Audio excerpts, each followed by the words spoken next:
ગ્રંથ છે એ કોઈ પણ બ્રાહ્મણના દીકરાને દાનમાં આપશે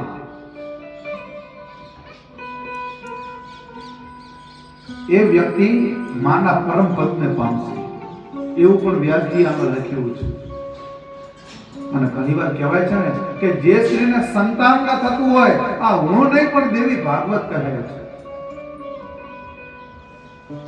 કે જે સ્ત્રીને સંતાનમાં પ્રોબ્લેમ થતો હોય,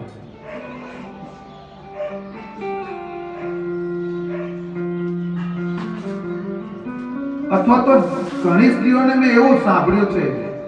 કે બાળકો જન્મે ખરા પણ બાળકો આવી અને તરત જ મરી જાય, મૃત્યુ પામતા.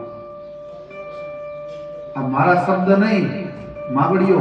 આ દેવી ભાગવતના શબ્દ છે. અને વ્યાસજી જન્મે જે રાજાને કહે છે કે જે સ્ત્રીને સંતાનમાં પ્રોબ્લેમ થતો હોય અથવા તો જે સ્ત્રીને બાળક આવી અને મૃત્યુ પામતા હોય એને શું કરવું?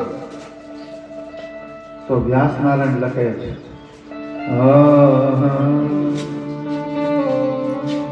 અપુત્રો લભતે પુત્રમ દરિદ્રો ધનવાન લભે રોગી રોગાત પ્રમોચેત શ્રુત્વા ભગવતો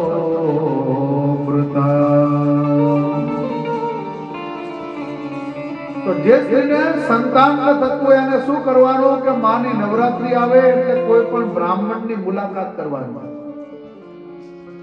જે બ્રાહ્મણના દીકરો પાઠશાળામાં ભણ્યો હોય, જેને સંસ્કૃત વાંચન કરતા આવડતું હોય, એવા બ્રાહ્મણને મળવાનું